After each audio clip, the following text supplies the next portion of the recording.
Hello, this is Dr. Strickland. In this video, we will begin our investigation of the substitution reactions of alcohols. Take a minute to read through these student learning objectives. These are the things you should be able to do by the end of this video so that you're ready for the more difficult things we will do together in class. Now, alcohols will undergo substitution reactions and eliminations and also oxidations. And we're going to start with the nucleophilic substitution reactions of alcohols, which are primarily aimed at forming alkyl halides. And the reason for that is that alkyl halides can be turned into a bazillion different compounds. And you can see the list on page 404. It would be a really good idea for you to take a look at that. So unlike alkyl halides, alcohols and most ethers have to be activated before they can undergo substitution or elimination reactions. And the reason is that their current leaving group is too basic. So currently, if you were to just kick out this OH, it would be a hydroxide anion.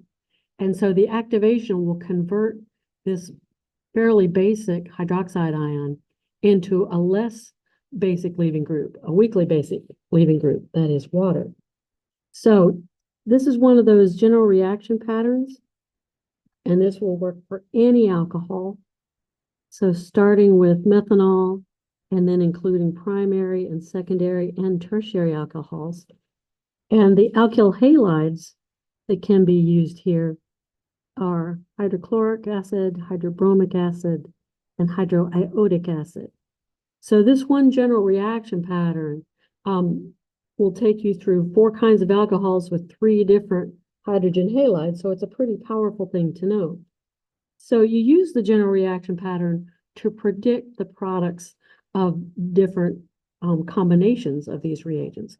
And so you'll see here, we've got a primary alcohol. And here, since that carbon is bonded to 2 other carbons, this is a secondary alcohol. So I want you to pause the video and use the general reaction pattern to draw the major product for each of these, and then come on back. All right, welcome back. So, in a substitution reaction, something is nucleophilic and is being substituted for whatever the leaving group is. Now, at the moment, we're not seeing the weakly basic leaving group that is coming, that's being ejected in this reaction, but we will when we talk about the mechanism. All right, so one thing I wanted to stress to you is that the methyl alcohols and the primary alcohols undergo SN2 reactions, and the secondaries and tertiaries undergo SN1s. And this is different from alkyl halides interacting with hydrogen halides, so you might want to go back and take a look at that. All right. So let's see what the mechanism looks like when you've got a secondary or a tertiary alcohol. So let's just take our cyclohexanol.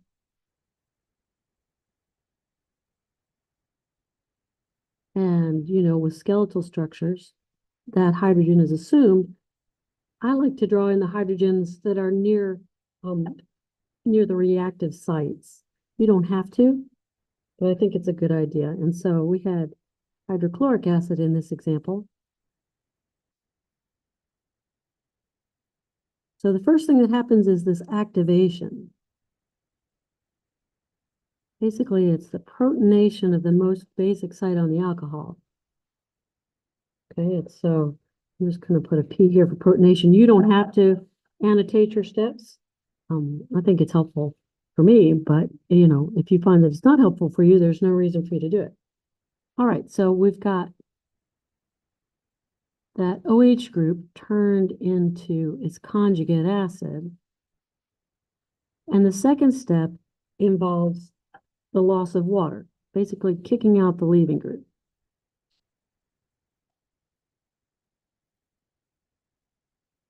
So we've got water coming off here.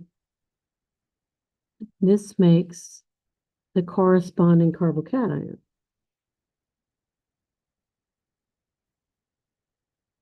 And then the chloride ion, which actually came off over here,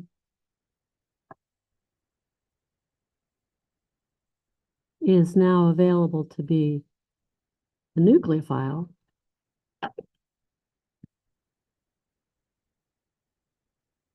and attack that positively charged carbon of the carbocation. And if you're annotating steps, you might call this one loss of water, and I would call this one nucleophilic attack.